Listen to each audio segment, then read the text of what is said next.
Vandeham Sri Guru. The following is a class on the Srimad Bhagavatam, 6th Canto, 1st Chapter, text number 6, given by His Divine Grace, A.C. Bhaktivedanta Swami Prabhupada, recorded on the 5th of January, 1976, in Nellore, India.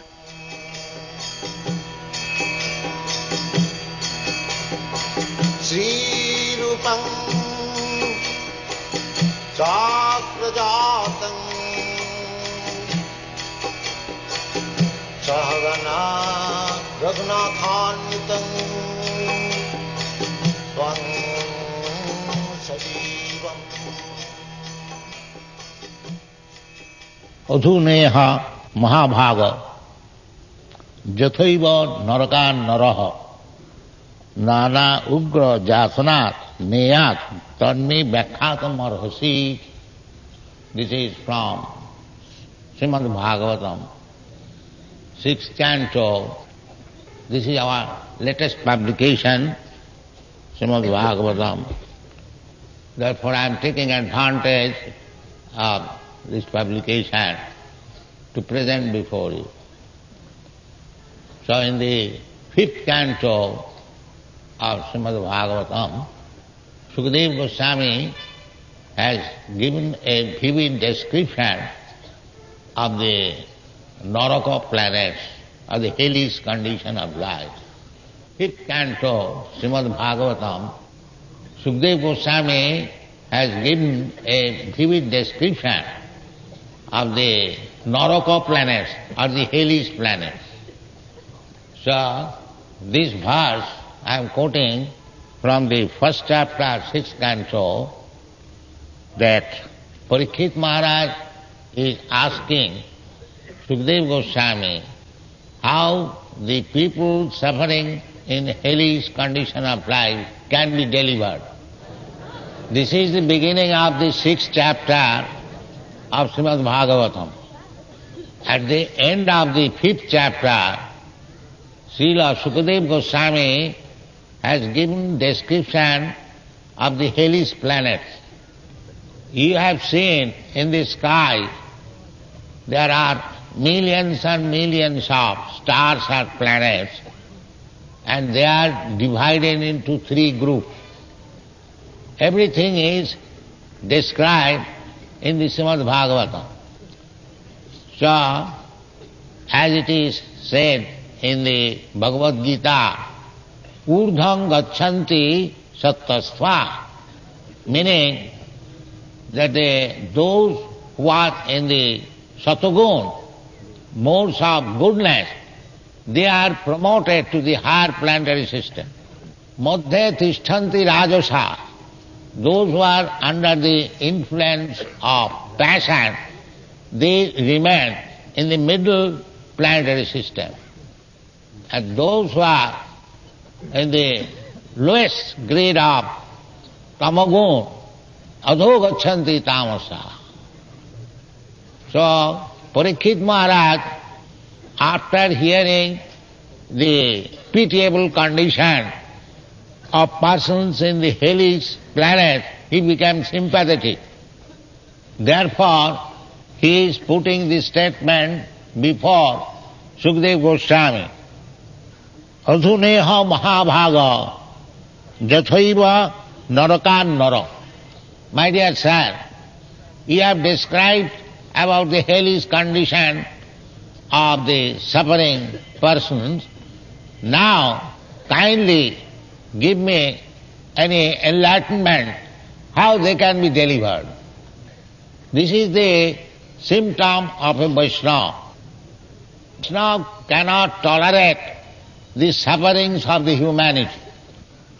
Just like Prahlad Maharaj, he said before Nishingadev, Naitad vijay paro durattaya vaitaranya. My dear Lord, I have no problem how to get delivered from this material world. Because a devotee is already on the transcendental platform. It is said in the Bhagavad Gita, Mancha Vyavicharini Bhakti Yogi na Jasevati Sagunan Samatita Etan Brahma Bhuya, means anyone who is engaged in devotional service, he is already on the Brahma platform. Therefore, a devotee means he is already in the Brahma platform or spiritual platform. So, Parikshit Maharaj became very anxious how this suffering humanity can be saved. Here it is said, Nana Ugra Jatanat Niyat Janme Tanme Bhakhatum Maras. Kindly give me some enlightenment how these people can be saved from this severe type of suffering. So, at the present moment, in this age of Kali, people are so fallen low that they do not know what is going to happen in the future. They are dismissing the whole problem by saying that there is no next life. This is very precarious condition of the modern civilization. So, as there are comfortable life, we can see there are discomfortable life also. So, there is understanding of papa and punna. Especially in the human form of life, one should know what is papa and what is punna. The human life is responsible life. You have got practical experience that if you violate the law of the state, you become criminal and punished. But if the cats and dogs or animals, they violate the law, they are not punishable. Therefore, human life must be very responsible. So, Sukadeva Goswami says, my dear king, if before one's next death, whatever impious acts one has performed in this life with his mind, words and body are not counteracted through proper atonement according to the description of the Manu Samhita and other Dharma Shastras, one will certainly enter into the hellish planet after death and undergo terrible sufferings, as I have previously described.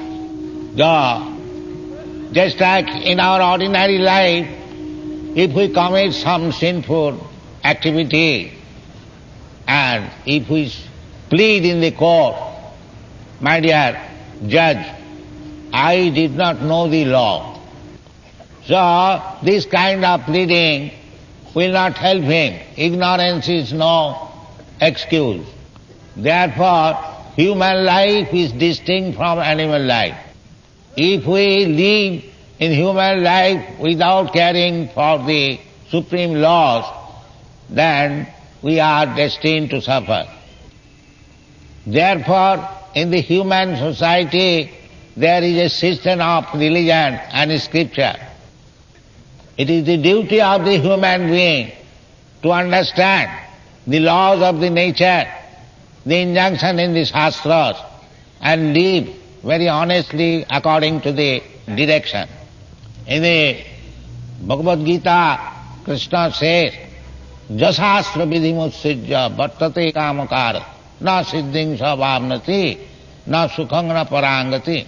Anyone who does not follow the instruction of the Shastras and live whimsically as very free to act, such person never gets perfection of life, no happiness, and what to speak of going back to home, back to God. Especially in India, who are born as Indians, they have got a special facility to get this transcendental knowledge from Shastras. Chaitanya Mahaprabhu advised or ordered to every Indian that you make your life perfect by going through the Shastras and distribute this knowledge throughout the whole world for welfare activities. The exact words in Bengali is like this: Bharat bhumite manusya janma hoilo ja, janma sarthak kori karo paropokar. Means anyone who has taken birth in this holy land of Bharatvarsha must make his life successful by going through the Shastras and distribute the knowledge throughout the whole world.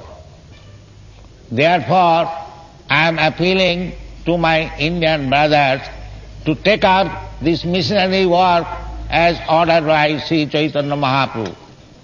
Especially my appeal is to the people of South India, because all our acharyas, Ramanucharya, Madhvacharya, Nimbarka, Vishnu Swami, Shankaracharya, they came out from South India. So, I especially request gentlemen present here to take up this Krishna consciousness movement very seriously and join with us. Death will come, we say generally, as sure as death, for our next life. Sukadeva Goswami advises, according to our Vedic principle, before death there is a ceremony which is called prayaschitta or atonement. He advises, when a diseased man goes to a physician, the physician, after diagnosing the disease, he gives the suitable medicine. If the disease is very serious, sometimes very expensive medicine is recommended. If there is some example in the Chaitanya Mahaprabhu's time, one gentleman, he was a big jamindar, landholder, he was converted into a Muslim. In those days, 500 years ago, it was not very difficult to convert a person into Muslim religion. If a Muslim would take some water from his water pot and sprinkle on the body of a Hindu, he would become Muslim. In this way, so many people were converted into Muslims. So, I am quoting these instances in this respect, because when in those days people would go to the Brahmin to take advice for atonement, they would give so severe type of atonement that it was impossible to perform. So there was the king in Bengal at that time. He was known as Nawab Hussain Shah. Formerly, he was a Mohammedan servant to a big Hindu landlord. This boy servant committed some theft, so the master punished him by striking with a cane. So the striking mark of the cane was there on his backside.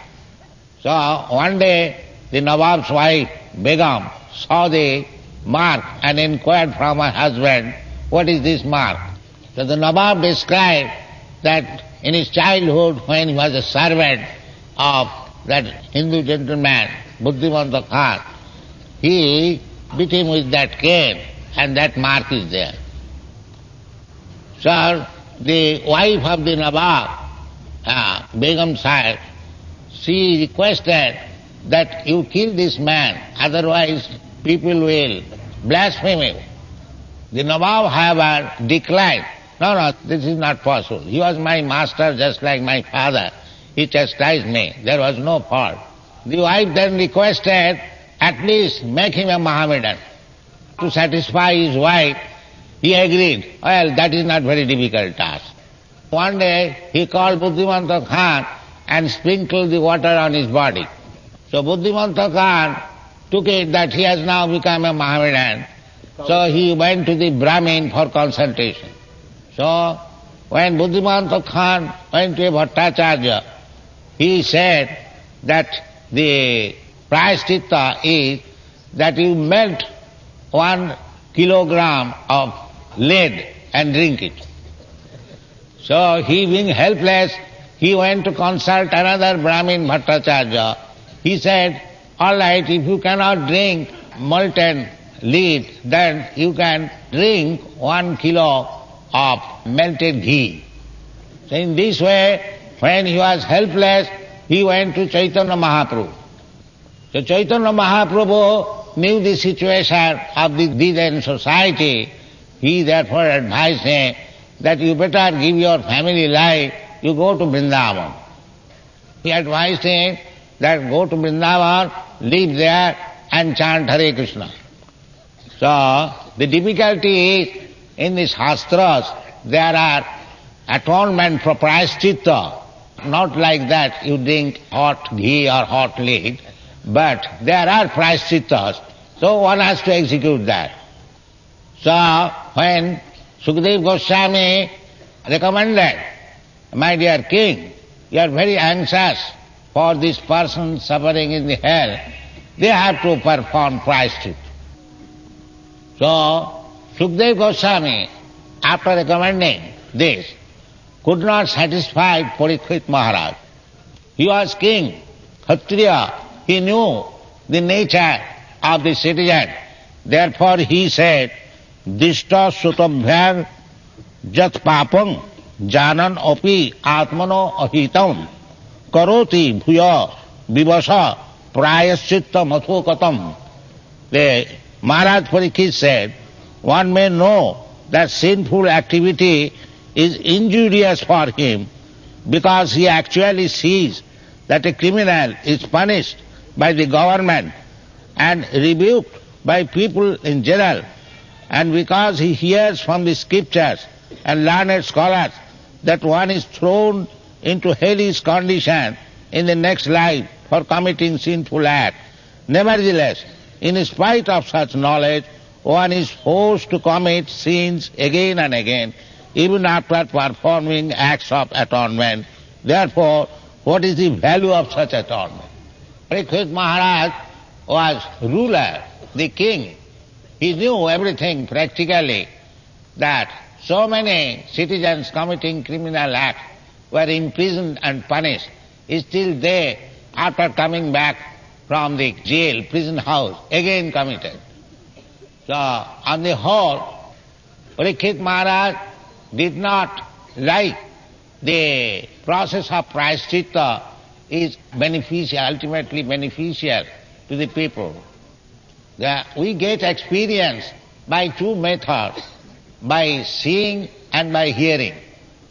Just like a criminal, a thief, he has seen that previously a man who stole, he was arrested by the police and punished. And he has heard also from authorities, from lawyers, that stealing is bad. If you are arrested, you will be put into the prison. So this is the defect of the modern civilization. They are enacting so many laws to stop criminal, but the criminality is increasing.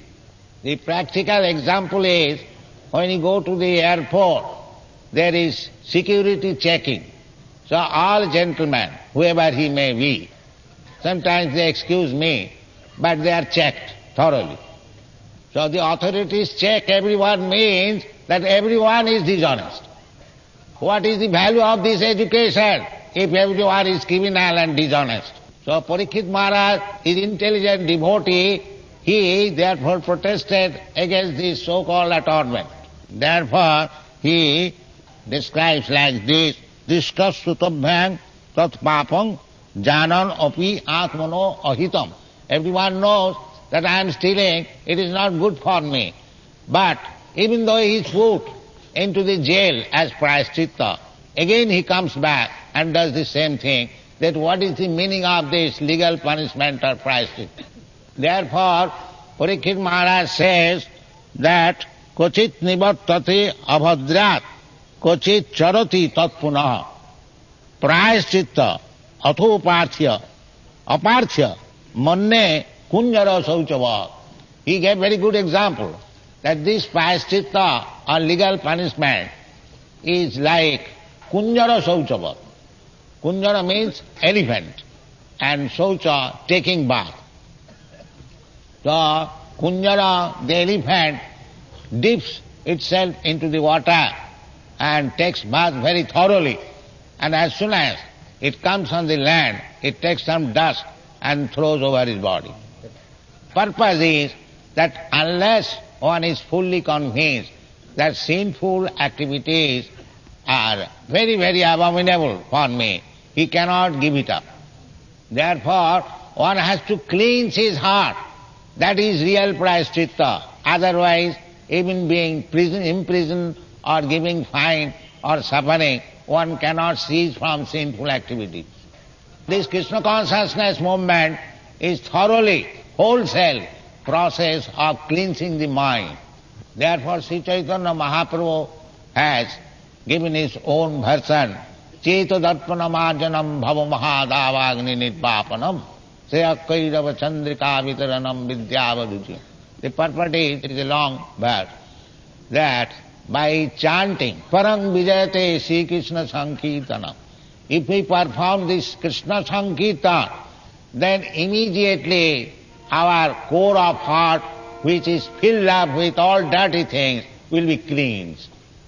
For example, you can see practically all my disciples present here, they are coming from Western countries, Europe, America, or even in India, Parsis and other Mohammedans, they are coming. But they are now pure, cleansed of all dirty things. In this movement, throughout the whole world, there are at least 10 to 12,000 devotees like that. And before this life, they were addicted to all kinds of sinful life. We have summarized all sinful activities into 4 groups, namely illicit sex, meat eating, intoxication and gambling. So all these 10 to 12,000 men who are now attached to this Krishna consciousness movement, they are not committing these 4 pillars of sinful life.